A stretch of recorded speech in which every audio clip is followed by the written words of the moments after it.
Greetings, everyone. Ukraine's plan to suffocate Russia. Ukraine makes Russia pay. Ladies and gentlemen, the Russia-Ukraine war has entered a new, fierce, and unpredictable phase. When million-dollar missiles are no longer the only weapon, Ukraine has launched a devastating blow directly at the economic lifeline of the Kremlin. This is an unprecedented large-scale raid campaign using cheap drones, but it has the destructive power to paralyze a series of Russia's largest oil refineries. From the blazing fire in the port city of Tuapse to the terrifying explosions in the distant Ural region, 1,500 kilometers from the border. In the brutal geopolitical chess game in Ukraine, Vladimir Putin has long staked his entire fate on a single source of power: oil. From the salaries of civil servants to the cruise missiles soaring to the front lines, Russia's entire massive war machine runs on the fiery flow of this resource. For the Kremlin, oil is not just revenue. It is the lifeblood that sustains the war and the guarantee of the people's loyalty. Putin was once absolutely confident that these energy fortresses were invulnerable because the vital oil refineries were located hundreds, even thousands of kilometers away from the battlefield. However, Ukraine shattered that arrogance, piercing through the dense shield of air defenses. The most painful tragedy of this complacency became evident in Tuapse, a small but strategically vital city. By April 2026, the Rosneft oil refinery here, once among the top 10 largest facilities in Russia, had turned into a massive inferno. This place had been burned down 3 times in a month. A tragic and terrifying scene unfolded as thick black oil residues, carried by the wind, mixed with the rain and covered the streets. The fuel spilled into the sea, black and thick, forcing the authorities to urgently evacuate nearby residential areas. These residents live right at the heart of the most important energy infrastructure in southern Russia, where the Tuapse plant, with a capacity of 12 million tons per year, serves as the main gateway for energy exports to the Mediterranean, Europe, and the global market. The closure of this hub not only chokes off energy supplies, but also paralyzes all export traffic through the Black Sea. Ukraine's campaign in Tuapse mang tính hủy diệt có hệ thống. The first strike on April 16 targeted storage tanks and port infrastructure, causing all operations to be halted. While rescue teams had not yet cleared the debris, the second strike on April 20 reignited the flames, causing black oil rain to fall from the sky. And then, the peak of the devastation came on the night of April 28 when a terrifying explosion forced the governor of Krasnodar, Mr. Veniamin Kondratyev, to declare a large-scale fire emergency. Water was cut off, hundreds of homes lost power, and over 30 streets were blocked. Although the official number of casualties was recorded as 31, many sources indicate that the actual number of missing and injured could have reached 60. While people are in despair, not knowing when they can return, satellite images reveal a bitter irony. The oil slick is drifting toward Putin's luxurious palace at Tuapse. Despite the harsh reality, Anna Popova, the head of the health monitoring agency, still claims that the situation is under control. But those reassurances only add fuel to the fire, reminding people of the shadow of Chernobyl, when government cover-ups always preceded humanitarian disasters. However, Tuapse is just one piece in the overall picture that Ukraine is drawing on Russia's energy map. Immediately after that, on April 29, unmanned aerial vehicles traveled 1,400 kilometers to attack the oil refinery at Osneptel site in Osnep, a key fuel supply center for the Ural and Volga regions. On the same day in Perm, more than 1,500 kilometers from the border, a Chernobyl oil pumping station was also engulfed in flames. The choice of target in Perm demonstrates Kiev's sharp strategic thinking. This is not an ordinary facility, but a key junction of vital oil pipeline systems from Saratov to Amityet. When you attack a refinery, you only reduce its capacity, but when you strike a coordination center like Perm, you can paralyze the entire vital system connected to it.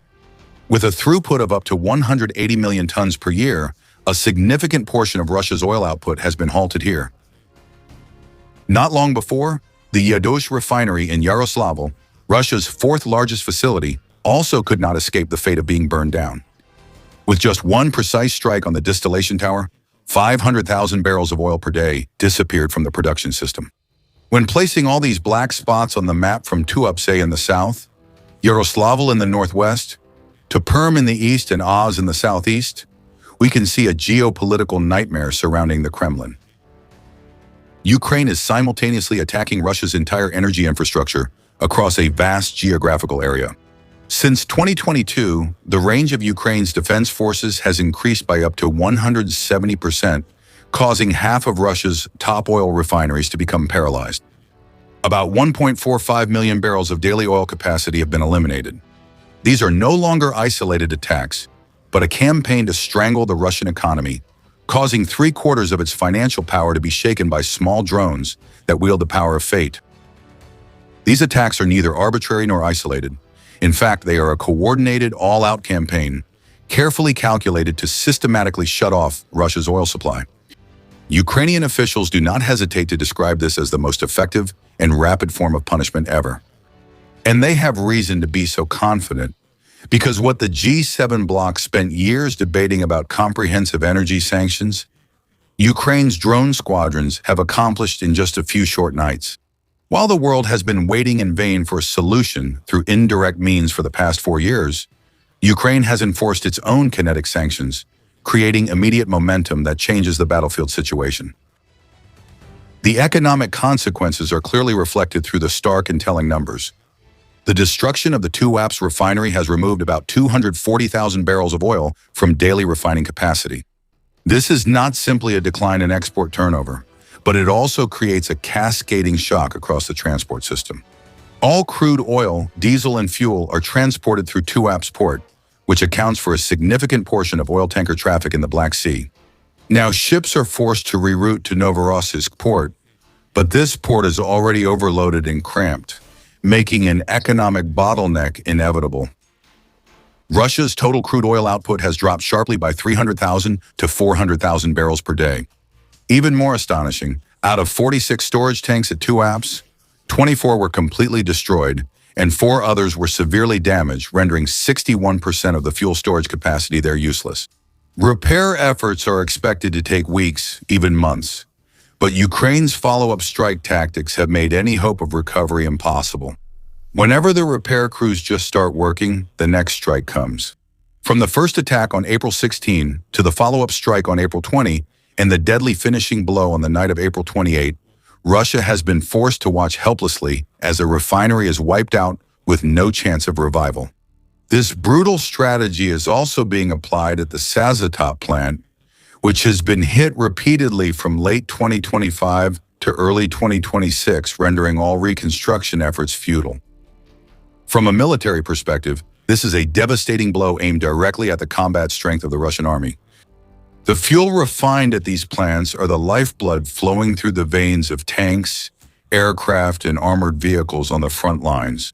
When oil refining capacity falls, fuel supply to the front lines also dwindles. Tanks without fuel are nothing but scrap metal, and fighter planes without aviation gasoline can't take off. At the same time, Moscow is caught in a dilemma, forced to withdraw air defense systems from the battlefield to protect energy fortresses in the rear, unintentionally exposing deadly gaps along the entire front line. The political impact of this campaign could be even worse than the economic losses. The tragedy at Tuapse has shattered Putin's claim that everything is still under control. Even Alexander, a journalist and a loyal propagandist for the Kremlin, bitterly exclaimed on live television that it seems Russia has no real air defense system left except for Moscow. This admission is a painful blow to the pride of a military superpower when they have to helplessly watch their core infrastructure being attacked without being able to do anything to stop it. The anger of the people of Tuapse at this moment is even more frightening to the regime than the destructive power of the drones. In the video shared, the city sky is engulfed in thick black smoke and huge columns of fire, and the people are screaming not because they oppose the war, but because they feel abandoned by the state and unprotected. The exhaustion from the prolonged war, combined with the collapse of the illusion of a peaceful home front, is smoldering within Russian society. This energy war is also shaking the network of money and power surrounding the Kremlin. The Tuapse plant is owned by Rosneft, an empire run by Igor Shekhin, one of Putin's closest allies since the Yeltsin era. Shekhin is considered the chief architect of Russia's energy empire and the second most powerful man in the country. The Tuapse fire means that billions of dollars in his export revenue have gone up in smoke. Similarly, the pumping station belonging to the Rosneft system, the monopoly that controls all of Russia's oil and gas infrastructure and transportation, suffered the same fate. The oligarchs who have been loyal to Putin based on an unspoken agreement about economic interests are now seeing their wallets take a hit. As the flow of money into their pockets slows down, their loyalty to the Kremlin is starting to show worrying cracks. Although there hasn't been a public rebellion, the instability behind closed doors is growing with every oil tank that gets burned. On the international stage, Russia's allies and partners are also watching this weakening with a pragmatic eye. As Russia's oil exports keep declining, major customers like China and India have started to force prices down because they know Moscow is cornered and has no other options. Iran, which has been relying on Russian technology and investment to solve its own energy crisis, now also has to question the ability of a country that can't even protect its own oil refineries to provide protection. Within OPEC+, the balance of power is also shifting as Saudi Arabia and the United Arab Emirates are ready to take over the market share Russia can no longer cover. Thus, Ukraine's drones are not only destroying steel and concrete, but also eroding the network of loyalties, strategic partnerships, and Vladimir Putin's geopolitical position around the world. Looking deep into history, what is happening in Russia right now is a repetition of its most tragic periods. Oil has always been crucial in shaping the outcome of wars.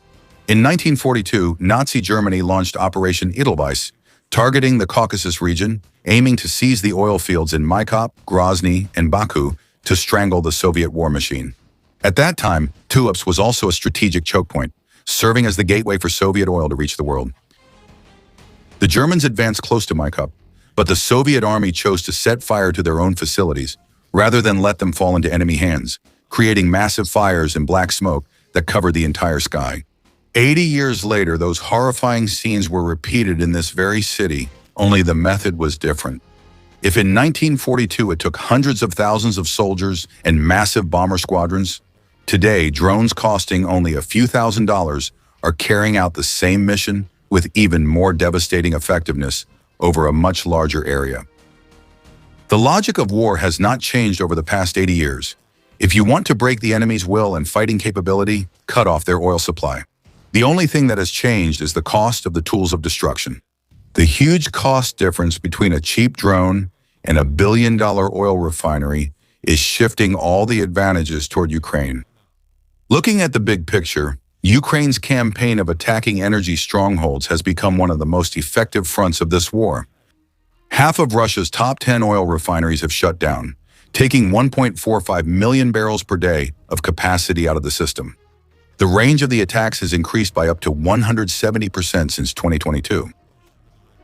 Continuous follow-up strikes on the same targets have prevented any reconstruction efforts, forcing Russia to disperse its air defense forces, slowing down production, and disrupting an already strained logistics system.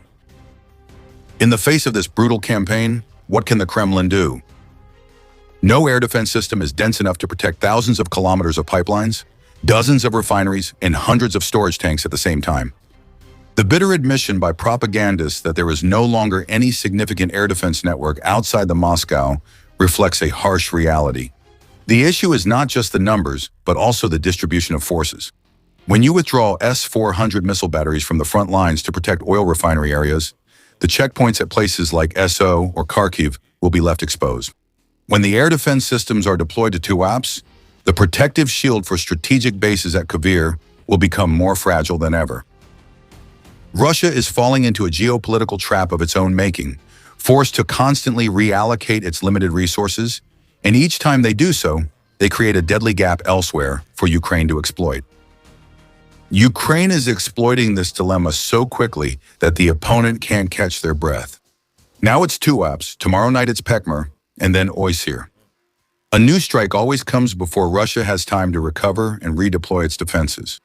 Repairing damaged infrastructure under the pressure of sanctions is becoming increasingly hopeless due to severe shortages of replacement parts, skilled workers, and expert engineers. As soon as the repair crews begin their work, the next wave of drones arrives. Tuapse being attacked 3 times in a row is clear evidence of this destructive tactic. Moreover, even though the global price of Brent oil has surpassed the $100 mark per barrel due to the crisis in Iran, which theoretically gives Russia an advantage, but the sharp decline in actual production and export capacity has wiped out that advantage. If you no longer have oil to sell when prices are high, then the numbers on the world market don't mean anything at all. As each week passes, the actual amount of oil that Russia can exchange for foreign currency gradually diminishes, fading away like plumes of smoke. Tuapse has now become a tragic symbol for this campaign. Black oil rains down from the sky, thousands of families are forced to evacuate in the night, fuel spills into the Black Sea, and voices from within Russia itself express helplessness. Most striking of all is the image of oil slicks drifting toward Putin's lavish palace at Cape Tuapse. The consequences of the war he started are now literally right at his doorstep. Ukraine is using drones that cost only a few $1,000s to enforce energy sanctions that the G7 debated for years but couldn't fully implement. Every factory hit is a blow to the Kremlin's war budget. Every burning fuel tank is an added burden on the troops at the front lines. And every false reassurance about health further erodes the people's last bit of trust in the government. So, in your opinion, will Ukraine's campaign targeting Russian oil refineries really cause the Russian economy to collapse before the war ends? Where are all Russia's $1 million air defense systems?